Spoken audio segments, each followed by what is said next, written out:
Dark pool. In finance, a dark pool, also black pool, is a private forum, alternative trading system or ATS, for trading securities, derivatives, and other financial instruments. Liquidity on these markets is called dark pool liquidity. The bulk of dark pool trades represent large trades by financial institutions that are offered away from public exchanges like the New York Stock Exchange and the NASDAQ, so that such trades remain confidential and outside the purview of the general investing public. The fragmentation of electronic trading platforms has allowed dark pools to be created, and they are normally accessed through crossing networks or directly among market participants via private contractual arrangements.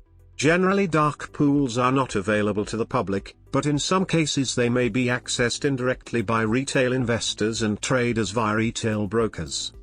One of the main advantages for institutional investors in using dark pools is for buying or selling large blocks of securities without showing their hand to others and thus avoiding market impact, as neither the size of the trade nor the identity are revealed until some time after the trade is filled.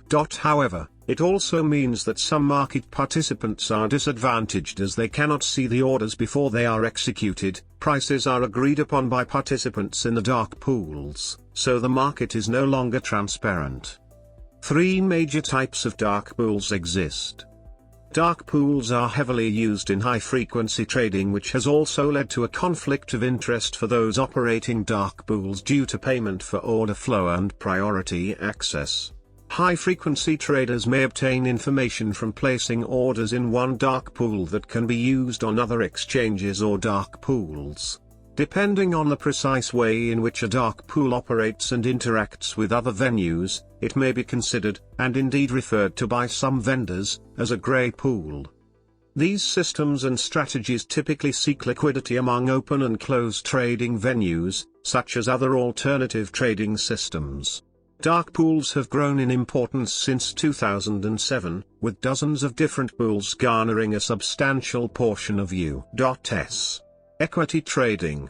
Dark pools are of various types and can execute trades in multiple ways, such as through negotiation or automatically, for example, midpoint crosses, staggered crosses, VWAP, etc., throughout the day or at scheduled times.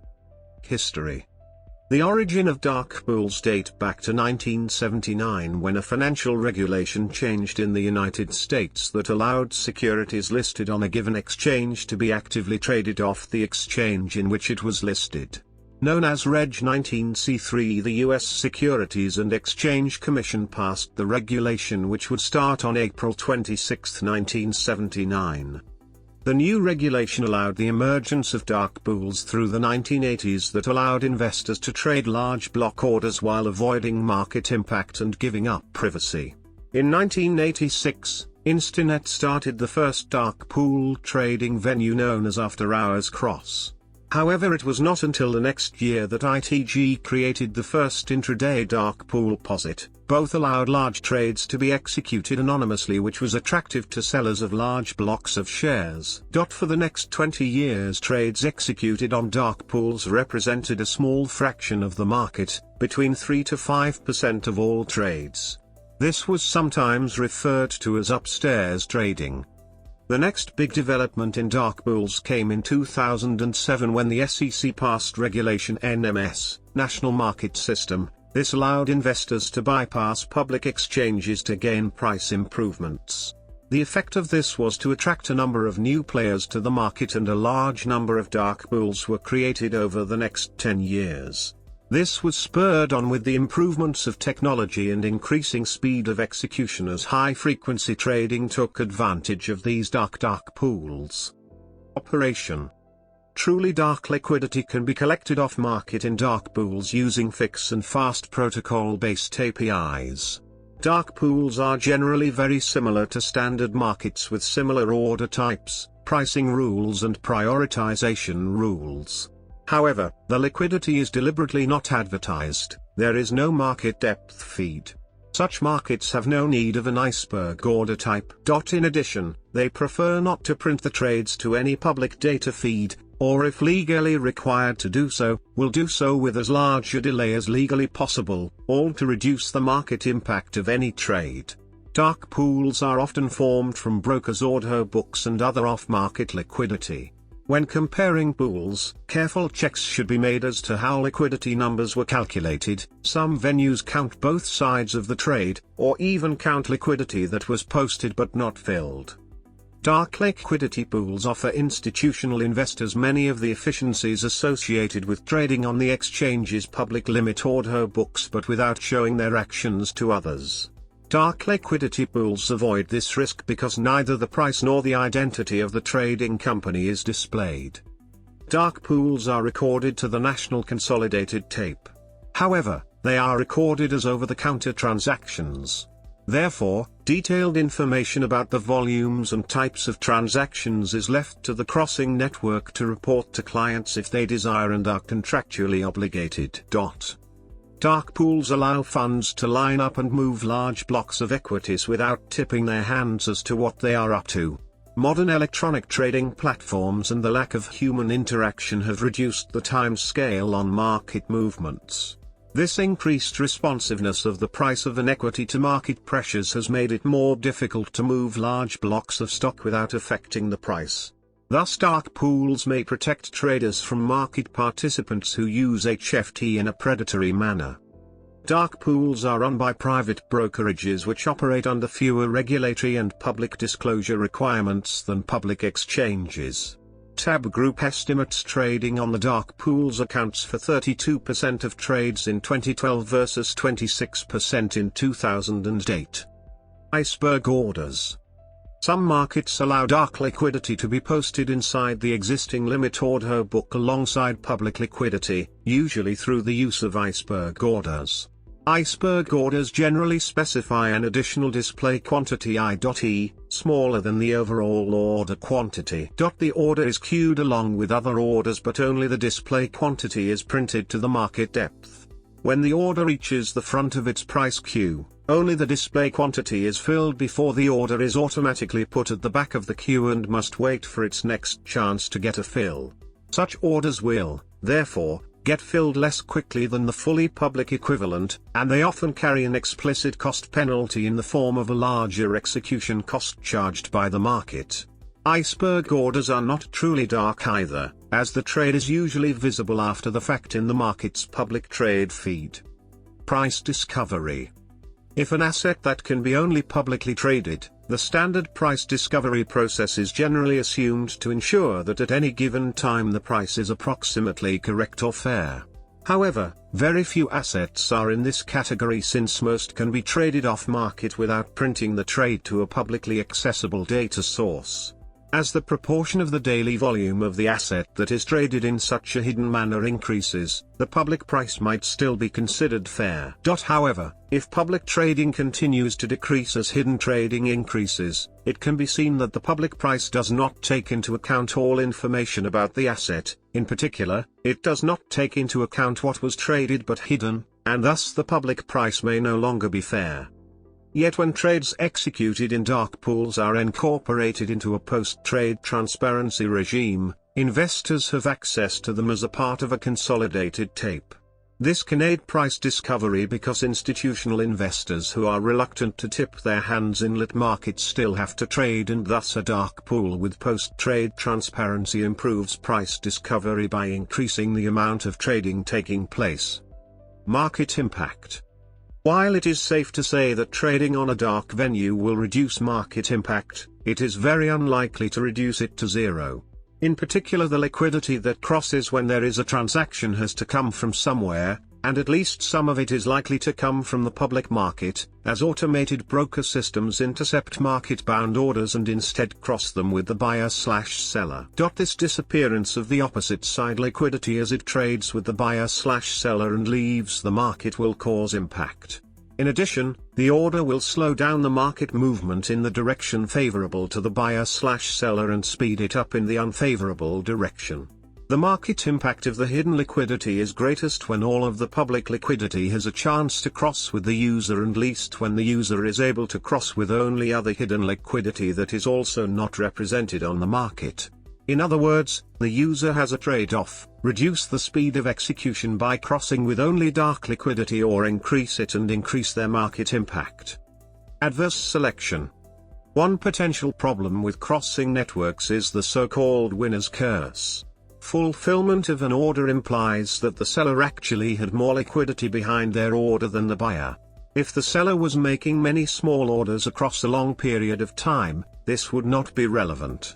However, when large volumes are being traded, it can be assumed that the other side, being even larger, has the power to cause market impact and thus push the price against the buyer. Paradoxically, the fulfillment of a large order is actually an indicator that the buyer would have benefited from not placing the order to begin with. He or she would have been better off waiting for the seller's market impact, and then purchasing at the new price. Another type of adverse selection is caused on a very short-term basis by the economics of dark pools versus displayed markets. If a buy-side institution adds liquidity in the open market, a prop desk at a bank may want to take that liquidity because they have a short-term need. The prop desk would have to pay an exchange ECN access fee to take the liquidity in the displayed market. On the other hand, if the buy-side institution were floating their order in the prop desk's broker dark pool, then the economics make it very favorable to the prop desk. They pay little or no access fee to access their own dark pool, and the parent broker gets tape revenue for printing the trade on an exchange. For this reason, it is recommended that when entities transact in smaller sizes and do not have short-term alpha, do not add liquidity to dark pools. Rather, go to the open market where the short-term adverse selection is likely to be less severe. Controversy. The use of dark pools for trading has also attracted controversy and regulatory action in part due to their opaque nature and conflicts of interest by the operator of the dark pool and the participants, a subject that was the focus of Flash Boys, a non-fiction book published in 2014 by Michael Lewis about high-frequency trading, HFT, in financial markets. Pipeline LLC controversy. Pipeline Trading Systems LLC, a company offering its services as a dark pool, contracted an affiliate that transacted the trades. In the Pipeline case, the firm attempted to provide a trading system that would protect investors from the open, public electronic marketplace. In that system, investors' orders would be made public on the consolidated tape as soon as they were announced, which traders characterized as playing poker with your cards face up. The service Pipeline offered was to find counterparties for various trades in a private manner. The firm was subsequently investigated and sued by the U.S. Securities and Exchange Commission, SEC, for misleading its clients. Following its 2011 settlement of the SEC's claims against it, the firm rebranded itself as Aretas Securities LLC in January 2012. Regulatory statements. In 2009, the U.S. Securities and Exchange Commission, SEC, announced that it was proposing measures to increase the transparency of dark pools, so investors get a clearer view of stock prices and liquidity. These requirements would involve that information about investor interest in buying or selling stock be made available to the public, instead of to only the members of the dark pools. FINRA announced in January 2013 that it will expand its monitoring of dark pools. Barclays lawsuit. In June 2014, the U.S. state of New York filed a lawsuit against Barclays alleging the bank defrauded and deceived investors over its dark pool. A central allegation of the suit is that Barclays misrepresented the level of aggressive HFT activity in its dark pool to other clients. The state, in its complaint, said it was being assisted by former Barclays executives and it was seeking unspecified damages. The bank's shares dropped 5% on news of the lawsuit, prompting an announcement to the London Stock Exchange by the bank saying it was taking the allegations seriously, and was cooperating with the New York Attorney General. In July 2014, Barclays filed a motion for the suit to be dismissed, saying there had been no fraud, no victims and no harm to anyone. The New York Attorney General's office said it was confident the motion would not succeed. In January 2016, Barclays agreed to pay a fine of $35 million to SEC and $70 million to NASDAQ for its dark pool wrongdoings. UBS fine. In January 2015, the U.S. regulators imposed a fine on UBS Group AG's dark pool for failing to follow rules designed to ensure stock trades are executed fairly. in ordering UBS to pay $14.4 million, including a $12 million fine that exceeds all prior penalties against an alternative trading system. The Securities and Exchange Commission flagged a series of violations from 2008 to 2012. It said UBS let customers submit orders at prices denominated in increments smaller than a penny, something SEC rules prohibit because it can be used to get a better place in line when buying or selling stock. The ability to trade in sub-penny increments also wasn't widely disclosed to UBS customers, and was instead pitched secretly to market makers including high-frequency traders, according to the SEC. ITG fine. In August 2015, ITG, and its affiliate Alternate Securities, settled with SEC for $20.3 million due to operating a secret trading desk and misusing the confidential trading information of dark pool subscribers. List of dark pools. Independent dark pools. Broker-dealer-owned dark pools. Consortium-owned dark pools. Exchange-owned dark pools. Dark pool aggregators. Regulation.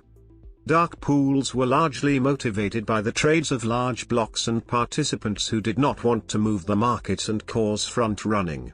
In the United States, however, these trades were stymied by Regulation NMS in 2004.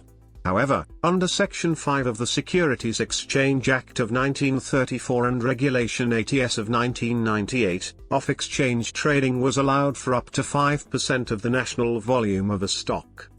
The US SEC adopted rules, as amendments to Regulation ATS, to require disclosures about dark pools in 2018. Known as Rule 304 of Regulation ATS, it requires the filing of Form ATSN, which includes a variety of disclosures including conflicts of interest, methods, fees, and so on.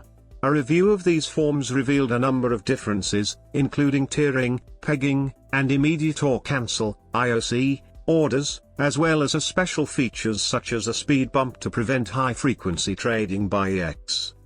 FINRA reports data on ATS systems quarterly for free, which it began doing in July 2015.